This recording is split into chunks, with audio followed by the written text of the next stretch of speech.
ये प्रचारक की साधना होती है, उसका साध्य भी होता है। हम जब भी कभी कदम उठाते हैं तो कुछ पाने की अपेक्षा करते हैं, लेकिन एक प्रेमी के हृदय का भाव क्या होता है?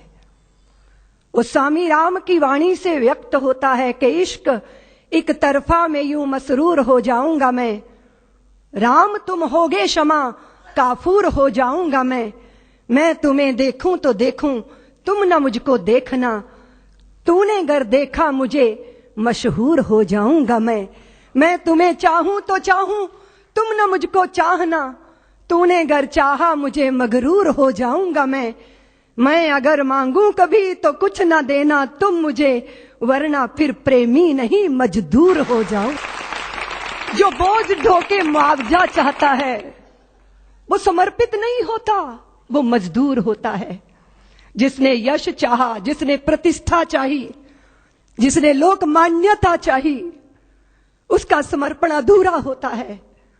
लेकिन मां भारती को अखंडता के सिंहासन पर विराजमान करने का स्वप्न साकार करने के लिए अपने को होम करने वाला प्रचारक चाहता है क्या कुछ? लेकिन जो मिलता है वो तो अनिर्वचनीय है, उसको तो वाणी से व्यक्त ही नहीं किया जा सकता। वो तो हृदयों का अनुभूत विषय है कि चारों तरफ से भगवत्ता उस पर बरसती है। जो अपने लिए नहीं चलता, अपनों के लिए कदम बढ़ाता है, जो कभी दुख को दुख नहीं मानता, जो सुख की चाह में धूल नहीं छानता, औरों के लिए जिसको विष पीना भी स्वीकार हो जाता है, वह प्रचारक अभिनंदनीय है, वंदनीय है, पूजनीय है, प्रातः स्मरणीय है। रात दिन अहिर्निश मां भारती के चरणों में अपने आप को तपाना, गलाना। किस समय डॉक्टर साहब ने सपना लिया था? सारे देश के अंदर आग लगी थी, ब्रिटिश सत्ता के विरुद्ध एक वातावरण बना था, बलिदानों की गंगा मानो बह गई थी भारत के अंदर, विदेशियों की चूल्हें हिलने लगी। बस एक प्रहार और बाकी था कि सारे सपने साकार हो जाते। लेकिन उसी समय विधर्मी ने, उसी समय देश के शत्रु ने देश के अंदर सांप्रदायिकता का विष बोया, वैमनस्यता के भावों को पैदा किया, छुआछूत की प्रबल भावनाएं देश के अंदर जागी, और वह सारी शक्तियां जो संगठित होकर गुलामी की जंजीरों को तोड़ने के लिए आबद्ध दिखाई देती थी, वो बिखरना प्रारंभ हो गई। ऐसे ही समय में जब वैमनस्यता सिर चढ़कर बोल रही थी, जब कट्टरता नंगा नर्तन कर रही थी, उस समय डॉक्टर हेडगेवार 4 स्वयं सेवकों को लेकर राष्ट्रीय स्वयं सेवक संघ की संस्थापना करते।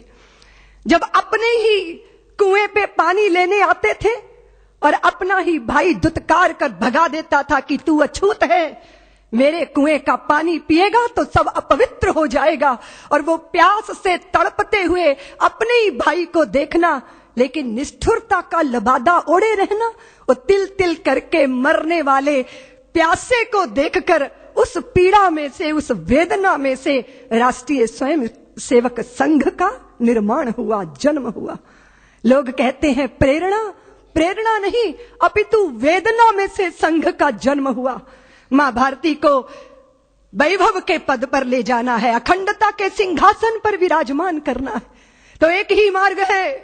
और वो कौन सा मार्ग? क्या हिंदू जाति जिसने नक्षत्रों को संज्ञा दी, वो हिंदू जाति जिसने सागर की छाती पर पत्थरों को तैराया, इतना गौरव रखने वाली हिंदू जाति, उसका स्वाभिमान धुआं बनकर उड़ेगा? ये वेदना में से राष्ट्रीय स्वयं सेवक संघ का जन्म हुआ। प्रचारकों ने अनवरत अपने जीवन को आहूत किया।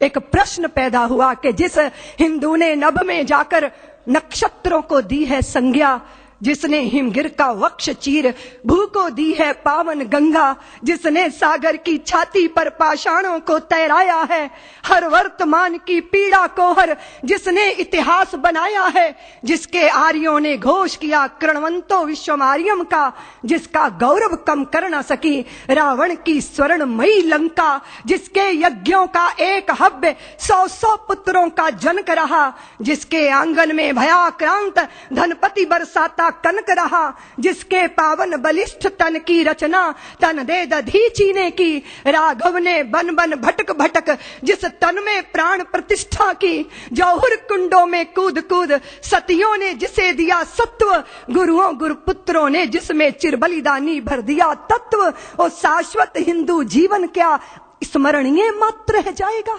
इसकी पावन गंगा का जल क्या नालों में बह जाएगा? इसके गंगाधर शिव शंकर क्या ले समाधि सो जाएंगे? इसके पुष्कर इसके प्रयाग क्या गर्त मात्र हो जाएंगे? यदि तुम ऐसा नहीं चाहते तो फिर तुमको जगना होगा, हिंदू राष्ट्र का बिगुल बजाकर दानव दल को दलना होगा। इस वेदना में से, इस पीड़ा में से मां भारती के लुटते स्वाभिमान और बिखरती अस्मिता की वेदना में से राष्ट्रीय स्वयंसेवक संघ का प्रादुर्भाव हुआ। फिर एक एक दीपक जले, तिल तिल करके अपने आप को मां भारती के चरणों में आहूत करते रहे।